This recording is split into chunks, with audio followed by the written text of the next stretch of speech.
Les amis, bonjour, bienvenue dans cette nouvelle vidéo où on va de nouveau parler de la recharge rapide pour voitures électriques. On sait maintenant, l'avènement de la voiture électrique, c'est quelque chose d'inévitable, d'inarrêtable, mais il va bien falloir trouver un moyen de recharger ces voitures quand surtout on n'a pas la chance de pouvoir recharger à domicile et quand on a envie de faire des longs trajets. C'est justement le thème de la vidéo d'aujourd'hui et j'ai la chance et le plaisir d'être avec un des acteurs historiques et j'ai envie de dire majeurs, je l'espère, dans les années à venir de la recharge. Ça me fait très plaisir de les recevoir aujourd'hui parce que ça fait une dizaine d'années que je les suis. Ils étaient aux Pays-Bas. Enfin, ça arrive chez nous, dans l'Hexagone. Mais tout d'abord, je sais que vous êtes très nombreux à vous passionner pour ces sujets et à regarder mes vidéos, mais pourtant vous êtes environ 80% à ne pas être abonnés. Alors merci de cliquer sur le lien juste en dessous et n'oubliez pas de faire retentir la cloche. Merci encore et maintenant retour à l'épisode du jour. J'ai la chance de recevoir Pierre Courgeon de Fastnet. Bonjour, comment tu vas? Bonjour Jérémy, je vais très bien, je suis aussi très content d'être avec toi. Merci d'avoir, répondu favorablement à mon appel. Alors, est-ce que tu peux nous parler de Fastned? Qu'est-ce que c'est pour les gens qui ne suivent pas forcément le monde, de l'électromobilité à l'étranger? Je vais essayer de résumer ça très simplement. Fastned, c'est une entreprise qui fait des stations-service pour véhicules électriques. C'est toujours comme ça que je le présente parce que, à la fois visuellement et en termes de business, c'est la même chose. Il faut imaginer une station-service, sauf qu'à la place d'avoir des pompes à carburant, on a des chargeurs haute puissance. Donc, c'est le métier de Fastned. On investit dans ces infrastructures, on les construit et puis après, on les opère. Alors, à quoi ça ressemble? Parce que la dernière fois que je suis allé, que j'en ai vu une pour la première fois, j'étais sur l'autoroute, j'allais au salon Remove à Paris. J'étais avec mon ami Renaud et d'un coup, j'ai mis un coup de volant pour sortir sur l'aire d'autoroute. J'ai vu quelque chose. Est-ce que tu peux nous dire qu'est-ce que j'ai vu vraiment? Qu'est-ce qui a attiré mon œil? Alors, c'est effectivement assez visuel. En fait, une des principales, idées et concepts de Fastnode, c'est, la visibilité. C'est-à-dire qu'on a déjà, il y a une dizaine d'années, essayé de sortir du modèle de la petite borne au fond d'un parking qu'on a du mal à trouver. Je veux dire, pour nous, il n'y avait pas de raison que les électromobilistes soient des conducteurs de seconde zone. Donc il fallait leur donner toute leur place, au sein, des infrastructures. Donc, c'est-à-dire que quand on arrive sur une station fast node, on voit facilement la structure. Il y a une grande canopée photovoltaïque, donc un auvent en bois sur lequel reposent des panneaux photovoltaïques, qui va permettre d'identifier très rapidement la station. Et l'autre spécificité, c'est que, pareil, en termes d'utilisation, on s'est rapidement dirigé vers des stations qu'on appelle traversantes. C'est-à-dire qu'à la place de ce qu'on connaît habituellement, c'est-à-dire de places de parking où il faut manœuvrer, faire sa marche arrière en fonction de là où est la trappe de recharge, ce qui est jamais pratique, nous, on s'est rapidement dit, voilà, ce qui est naturel, c'est d'avancer, de s'arrêter, de sortir, de brancher et de repartir en avant. Donc, la plupart de nos stations, elles sont en traversante avec ces énormes canopées jaunes, puisque jaune, c'est notre visuel, comme tu le vois derrière moi, dans le bureau. Voilà, donc on ne peut pas la rater. Et quand on arrive sur une station fast node, on sait ce qu'on est en train d'avoir. On n'a pas ce problème de trappe, est-ce que c'est devant, est-ce que c'est derrière? On voit maintenant avec l'ouverture des superchargeurs Tesla, il y a même des manuels qui sont sortis pour dire: «Si vous avez celle-là, que vous mettez en cul, en marche avant, vous prenez la borne d'à côté». Enfin, c'est un petit peu l'enfer et du coup, c'est pas du tout comme ça chez vous? Exactement, c'est pas du tout comme ça chez nous. Alors ça simplifie, l'utilisation, ça permet aussi d'avoir un meilleur, turnover comme on dit. C'est-à-dire que, concrètement, ça prend beaucoup, beaucoup moins de temps, d'avancer, de sortir, de brancher et de repartir en avant que de faire sa manœuvre et cetera. Et sur des périodes de flux forts, comme on peut connaître en été ou des choses comme ça permet d'avoir, une grosse disponibilité de plus. Et du coup, nous, des stations avec 4, 8 points de charge, on peut quasiment avoir la capacité de servir autant de clients que 8 places parking. Alors on va parler de la France et de vos projets pour la France parce qu'ils ont l'air quand même, assez importants. On va voir pourquoi Messieurs, aussi il y a des deadlines, à respecter. Sinon, Fastned, c'est combien de points de recharge? C'est historiquement aux Pays-Bas. Quand on regarde sur votre site, il y en a plein partout. Quelle est la projection? alors en termes de nombre, donc en Europe, on a passé les 1000 points de charge, je crois, il y a 3 semaines. Oh, félicitations. Merci. Ce qui nous fait un peu plus de 200 stations. Et en France, aujourd'hui, on en a 9 opérationnels. On est en train d'en construire 25 sur les autoroutes pour répondre aux objectifs du gouvernement avant la fin de l'année. Ça a été en fait la première phase de déploiement qui est sur les autoroutes pour nous, qui sera plus ou moins close en fin d'année. Et là, on va entamer la deuxième phase de développement en France, qui est en milieu urbain, périurbain et sur des axes nationaux, enfin les routes moins importantes que les autoroutes. OK, donc la première phase, pour que les gens comprennent bien, c'est ces fameuses 100 000 bornes qui doivent être installées et cette obligation d'avoir des bornes sur la quasi-totalité des aires d'autoroute, c'est bien ça? Donc c'est une réponse à Tout des à appels fait. d'offres là, vous avez fait? Exactement, donc l'objectif du gouvernement, c'était effectivement d'équiper toutes les aires de service du réseau autoroutier en bornes de recharge haute puissance. OK. Donc il y a beaucoup, d'appels d'offres qui ont été lancés, auxquels on a participé, desquels on est ressorti plutôt en tant que position dominante, puisqu'on a eu une bonne part, du marché. Mmh. Bon, je pense que le concept global, bah, de canopée dont on parlait, taux de disponibilité des points de charge qu'on promettait, a convaincu, les autoroutiers et l'État.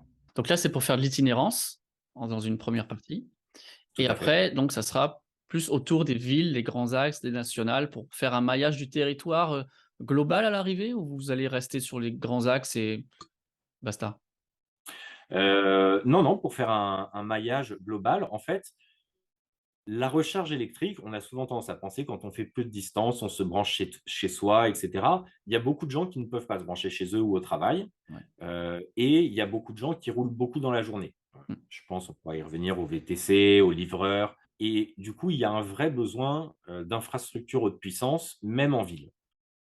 Cette phase-là, de déploiement en milieu urbain, on l'a commencé aux Pays-Bas il y a quelques années déjà et c'est des stations chez nous qui sont très aux Pays-Bas, qui sont très utilisées, heu, sur lesquelles on a de très bons retours en termes, d'expérience utilisateur, parce elles sont nécessaires et surtout, on s'aperçoit que localement, ce genre d'infrastructure pousse la mobilité électrique. Mmh. C'est-à-dire que quand les gens voient qu'il y a des infrastructures publiques visibles, identifiables et en assez grand nombre, ils commencent enfin ils le l'achat de voitures électriques est d'autant plus, encouragé. C'est vrai, je suis allé en Sardaigne cet été. Quelqu'un d'autre était allé en Sardaigne juste avant. Il m'avait dit, «On n'a pas vu de borne. Tu vas galérer complètement avec ta Tesla, il y en a pas». Voilà. Ouais, Alors que bon, moi, avec les applications, j'ai vu qu'il y en avait plus ou moins partout. Mais c'est vrai que ce sont des bornes qui sont sur des parkings, qui sont dans des endroits, des zones commerciales. Il y a une borne paumée, dans le coin. Si tu as pas avec, ChargeMap ou autre, la photo qui te montre là où elle est, on se rend pas compte que c'est donc avec des stations comme, Fastned là, on les voit voilà, et tout de suite ça change la donne.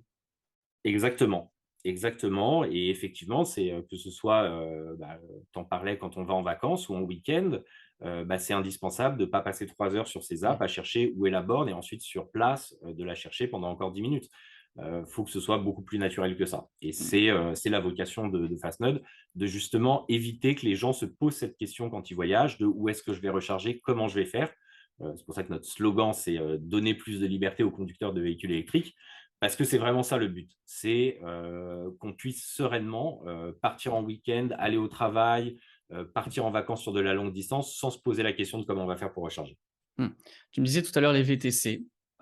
C'est un point important aussi parce que je suis passé sur France 3 Côte d'Azur la semaine dernière. On m'a demandé, le thème c'était les bornes de recharge publiques sur la Côte d'Azur. Est-ce qu'il y en a? Est-ce qu'on peut les utiliser? Alors moi ce que j'ai dit c'est que oui, il y en a. Le problème qu'il y a, c'est que, bah, ce sont des bornes majoritairement, 22 kilowatts, que le 22 kilowatts, on peut les prendre que si on a une Zoé. Moi avec la Tesla, c'est 11, les autres c'est que 7 et au final toutes ces bornes, moi, habitant dans la région, je ne m'en sers pas, même si j'avais envie. J'ai pas envie de rester, à Nice pendant 6 heures. Je veux pouvoir charger très, très vite, donc je vais au superchargeur, de fait. Et en particulier quand, bah, la journée de travail, elle t'oblige à conduire, longtemps, alors VTC ou livreur, heu, ça va être un des challenges d'électrifier cette flotte-là dans les années à venir. Heu, Bah, effectivement, on peut pas, quand on travaille la journée comme ça, faire une pause déjeuner de 4 heures pour se recharger sur du 22 ou du 11. Heu, il faut que ça soit la pause 20 minutes entre midi et 2 ou, en allant chercher son client à l'aéroport. Voilà, il faut, des infrastructures de recharge ultra rapide, là où les gens roulent longtemps Mmh. et moi je raconte souvent ça, Uber, qui est un des principaux VTC, a promis une électrification à 100% dans toutes les capitales européennes, Oui. sauf à Paris, typiquement. Et ça, c'est quand même dommage. Et ça, c'est principalement dû de l'infrastructure, du manque d'infrastructure. Après, je ne parle pas pour Uber, mais c'est ce que j'imagine. Mmh. Par rapport à vos infrastructures à vous, une station, c'est combien de bornes, combien de points de recharge? Qui peut se charger? Comment ça fonctionne? Quel est le prix? Enfin, dis-moi en plus par rapport à ça. C'est variable. Sur le nombre de points de charge, ça va dépendre de la zone de chalandise, du trafic avoisinant, etc.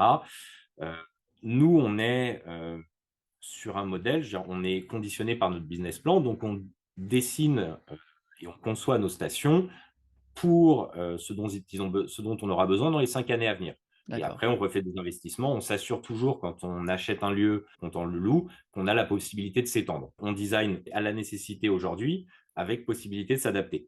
Donc voilà, ça va commencer par 4, 8 ou 16 points de charge quand c'est vraiment des gros lieux, et avec possibilité de s'agrandir. Sur la question des prix, on a été, je pense, un des tout premiers à pousser pour une facturation au kilowattheure.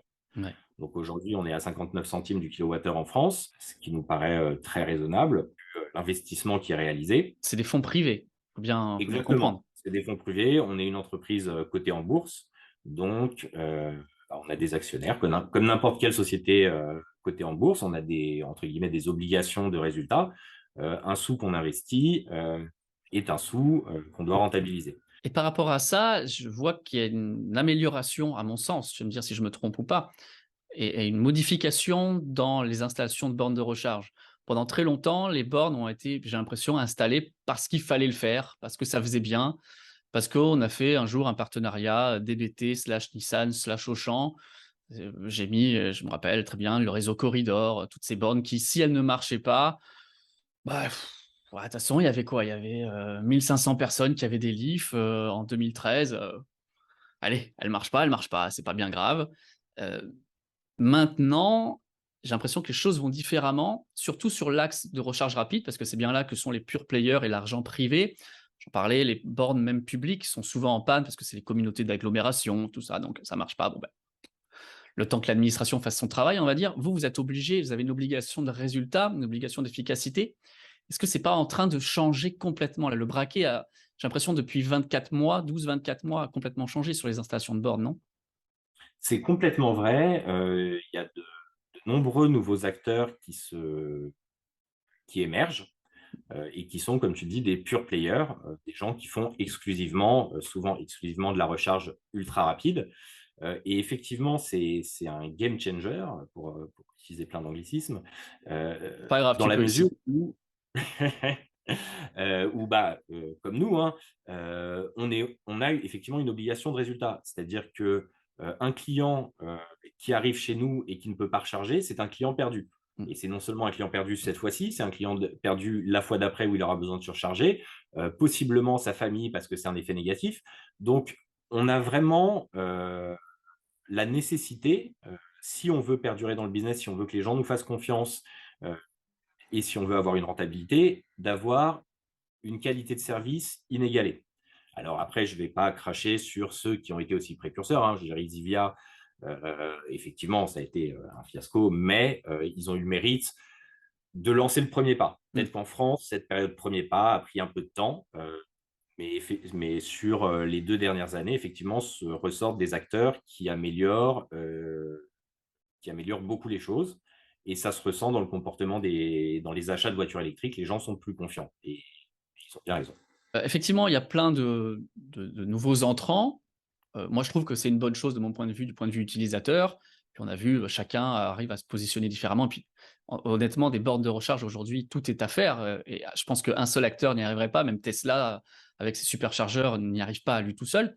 Qu'est-ce qui différencie Fastnet des autres, Alors, ce en qui bien nous a ou en longtemps mal, dit, hein? Comment vous différenciez? On ne cherche pas, je veux dire, on n'est pas en train de dire nous, on est mieux parce que. C'est comment vous orientez en fait? Plus ça ma question. le, ce qui, alors, il y a, on va dire, trois aspects. La première, c'est l'opérabilité, ce qu'on appelle l'opérabilité, c'est-à-dire la disponibilité des points de charge. Comme je le disais et je le redis, il faut que nos points de charge fonctionnent 100% du temps. On ne peut pas se permettre d'avoir une station qui ne fonctionne pas. Aujourd'hui, on a 99,97% d'opérabilité. Ça Ouais. veut dire que un chargeur, il marche pas 3 heures sur 1000 heures. Mmh. Donc, ça fait 3 heures par an.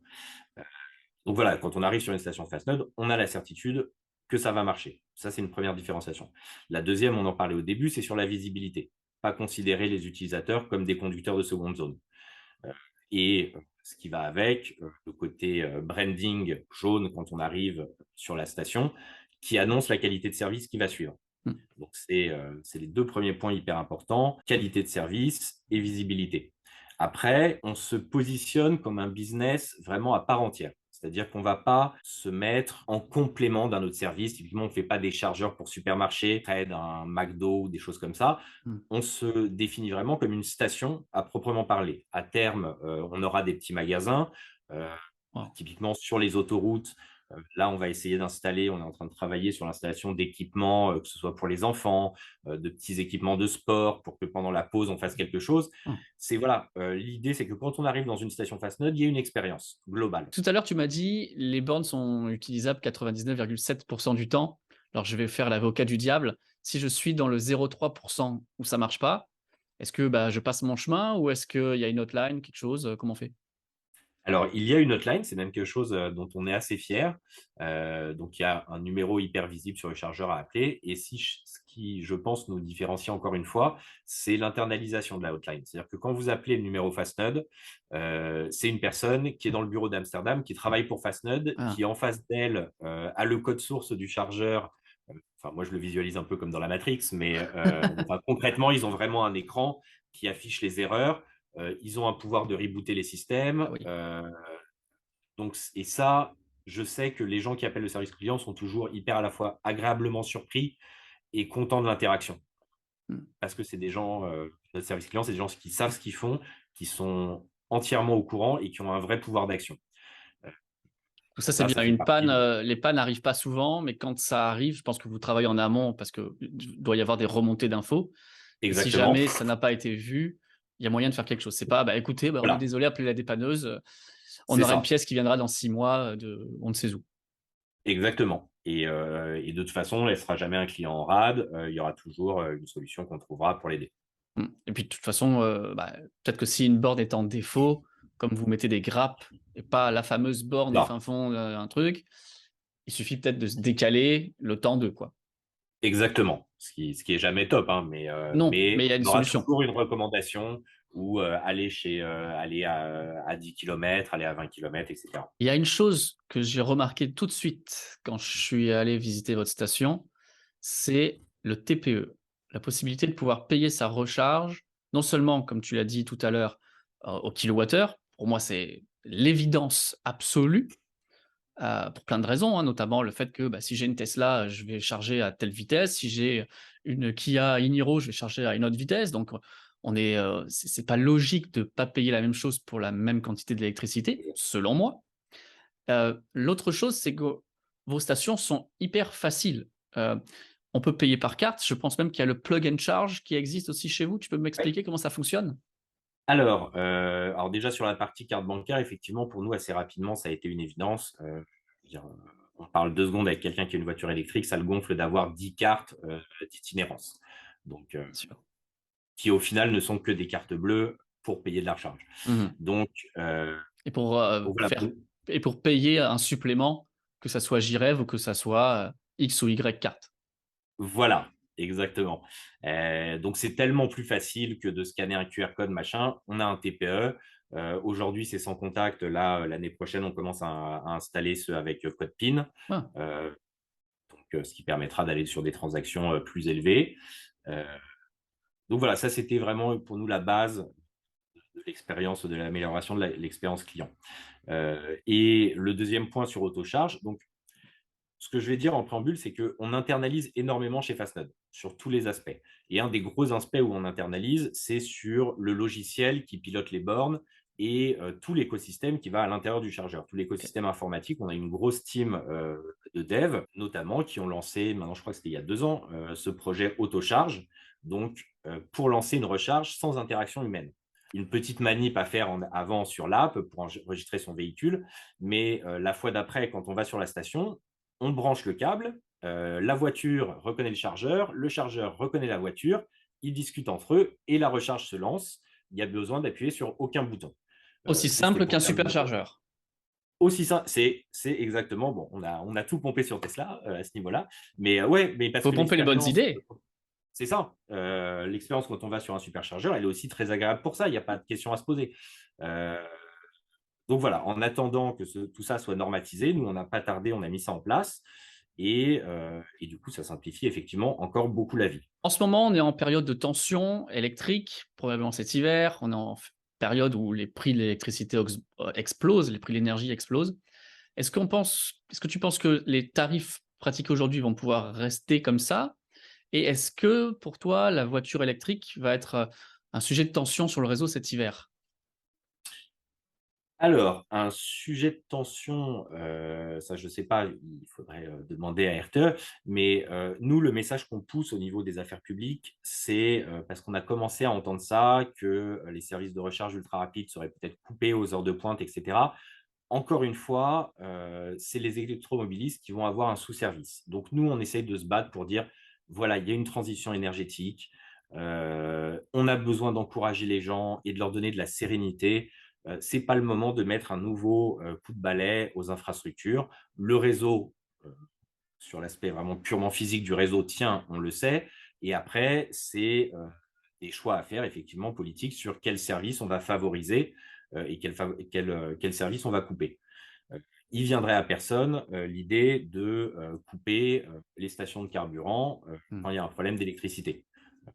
D'ailleurs, elles vont fonctionner s'il y a des coupures, elles vont fonctionner pendant les coupures. L'électricité, ça doit être la même. C'est un service pour se déplacer, ça doit rester tel quel. Beaucoup de gens qui Euh, oublient que les stations-service, en plus de délivrer de l'essence, sont un gros consommateur d'électricité.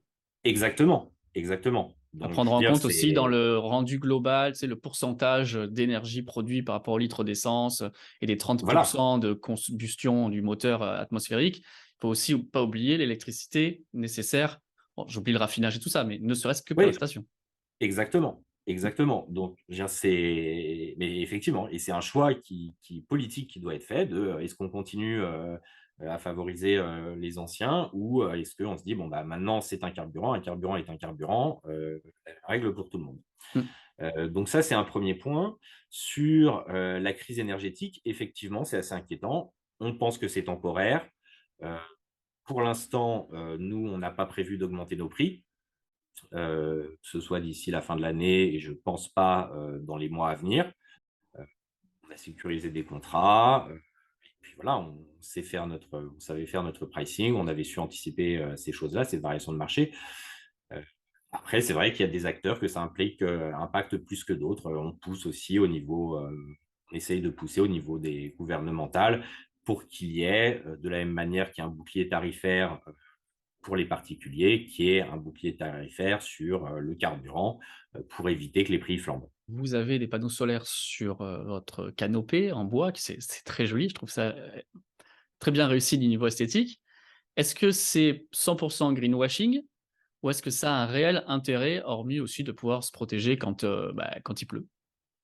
Alors, très bonne question. J'essaye. Ce n'est pas du greenwashing à 100%. Non, non. Aujourd'hui, la production, elle est minoritaire. Je veux dire, on va dire que ça représente, allez, 4-5 recharges par jour. Quand même. Effectivement, si on est à Lille ou à Cannes, ça Mmh, varie beaucoup, ouais. mais c'est dans cet ordre d'idée-là. Euh, Bon, il y en a beaucoup qui est réinjecté dans le réseau Mmh, parce que c'est rare, enfin, c'est pas rare d'ailleurs, mais bon, parfois le soleil tape et il n'y a pas une voiture qui est en train de recharger, ouais. donc ça repart dans le réseau. À terme, nous, si on a fait ça, c'est que dès que la technologie de recyclage des batteries nous permettra d'installer de grosses batteries à côté de la station, Mmh. on pourra accumuler de l'énergie toute la journée et puis la recharger et puis la redistribuer vraiment quand des voitures en auront besoin. Et là, on sera sur des productions significatives. Ah OK. C'était un peu le sens caché de ma question, mais Ouais. tu y es allé tout seul. Non, non, mais parce que c'est assez clair pour nous, hein. Je veux dire, effectivement, aujourd'hui, c'est de l'ingestion dans le réseau, mais à terme, ça ira directement dans les voitures, 100%. Et ça pourra du coup, aider le réseau au moment de pointe, en pilotant la Exactement, charge, renvoyer peut-être, gratuitement, enfin, as a service, hein, payant pour, RTE, pour, Enedis. tout à fait, On en a tout à parlé, fait. Bah, récemment là, par rapport aux véhicules to home, véhicules to grid. Donc, exactement. ça peut être un bonus supplémentaire pour le réseau. Exactement. Je pense que ça, si ce vers quoi on se dirige, y arrive, ça permettra, un, d'offrir une seconde vie à des batteries, Mmh. ce qui est quand même vraiment pas mal, et deux, bah, d'aider le réseau quand il y en a besoin. Autre aspect très important quand je pense, quand on crée un réseau de recharge, quand on cherche à installer des points, c'est trouver ces points, trouver ces lieux stratégiques, j'aurais envie de dire. Comment, vous les choisissez? Comment vous les sélectionnez? Et combien de temps on met entre le moment où on dit: «Bah, j'ai envie de mettre une station dans tel endroit» et le moment où elle va commencer à fournir un kilowattheure? Pour que les gens puissent comprendre la complexité. Souvent, les gens me disent: «Il faut une borne là, il faut une borne là, installe une borne là». On dirait que c'est ultra simple, il suffit de poser le truc et d'appuyer sur on. Est-ce que tu peux nous expliquer le cheminement derrière tout ça?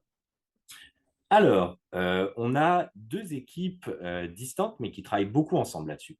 On a d'une part des business développeurs, donc des gens qui vont aller repérer des lieux, donc ils analysent en fonction du passage de véhicules, de est-ce que c'est de la longue distance, est-ce que c'est de la courte distance, et cetera, heu, qui eux vont vraiment s'occuper de trouver le lieu, et ça, c'est la première étape. Le problème, c'est que tous les lieux qu'on trouve, même si sur le papier ils sont bien, ne sont pas forcément, c'est même pas parfait, ne conviennent parfois pas à de la recharge électrique.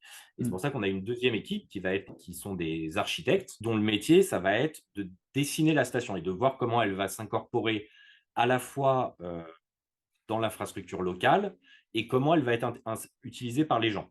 Et je veux dire, ça va être des problèmes d'accès, je veux dire, parking versus traversant. euh, et donc, eux vont véritablement concevoir la station, voir si le terrain est assez grand, quels sont les problèmes d'urbanisme, etc., etc. Je te coupe, il faut Pour, l'autorisation pour mettre la ouais, grande canopée? tout à fait. Nous, on dépose des permis de construire, mais du coup, il y a un double travail. Il y a le travail déjà de trouver un lieu qui correspond au point de vue de nos critères économiques, et après, vérifier que ce lieu correspond aussi architecturalement à l'expérience client qu'on va avoir. Et c'est peut-être ce qui fait qu'on a un taux de déploiement un peu moins rapide que d'autres acteurs, c'est qu'on cherche des lieux qui répondent à ces deux et qu'on ne fait pas de compromis ni sur l'un ni sur l'autre. Mmh. Oui, c'est plus simple d'aller sur un parking existant et de poser des bornes que de tout Exactement. concevoir. Ça s'entend facilement.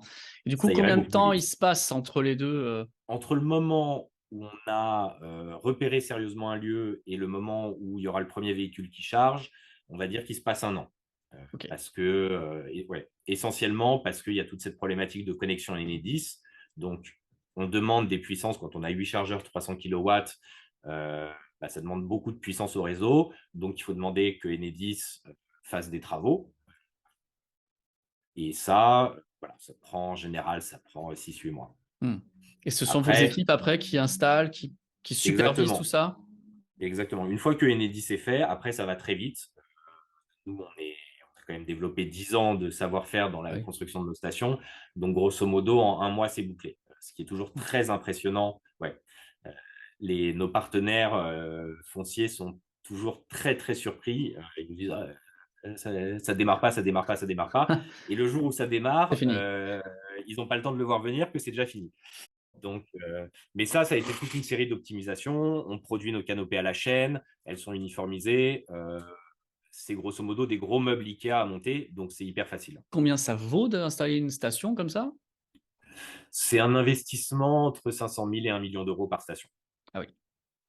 Oui, c'est des gros investissements. Bah, c'est une infrastructure, il y a une connexion au réseau, il y a des gros postes de transformation, des chargeurs qui coûtent très cher. Ouais. Fastnet dans 5 ans et la voiture électrique dans 5 ans? Ma question habituelle. Pensez être où? Alors, Fastnode dans 5 ans, j'espère qu'on aura un vrai réseau national en France. C'est-à-dire qu'on aura une station Fastnode, quel que soit le trajet qu'on fasse. C'est le but dans 5 ans. Euh, Sur la voiture électrique, nous, on a aussi notre vision, même si on n'en est pas maître, mais on voit que ça se dirige vers de la recharge de plus en plus rapide, parce que ça, les constructeurs aussi l'ont compris, Mmh. que c'était un des principaux critères. Je pense qu'en termes d'autonomie, on est bien sur les modèles haut de gamme. 500 km, c'est une bonne chose. Écoute Pierre, merci beaucoup d'avoir été là, d'avoir répondu favorablement à mon appel. Franchement, ça me fait très plaisir d'avoir pu discuter avec quelqu'un de Fastned. Et j'espère que les gens qui auront écouté cette vidéo en auront appris plus. Merci Jérémy, c'était pour moi aussi un plaisir. Je trouve ta chaîne particulièrement bien faite. Donc c'était un plaisir d'avoir la parole chez toi. Si vous avez des questions, si vous avez déjà chargé chez eux, si vous savez qu'il y a une station qui va ouvrir proche de chez vous, n'hésitez pas à le faire savoir en partie commentaire. C'est toujours assez intéressant de savoir où vous voudriez en voir ouvrir et quel a été votre retour, votre expérience client, ce que vous aimez, ce que vous aimez moins. Je pourrais aussi refaire remonter l'info à Pierre. Et puis nous, on se retrouve très bientôt pour de prochaines vidéos. Si vous avez aimé celle-ci, n'hésitez pas à la partager, à la liker, et puis à vous abonner à la chaîne si ce n'est pas déjà fait. On parle très souvent de tout ça, de l'écosystème autour de la voiture électrique, des essais de voitures électriques, l'écosystème autour de la transition énergétique. Vous êtes les bienvenus. Merci encore Pierre et à très bientôt. Merci, à bientôt. Salut tout le monde, merci.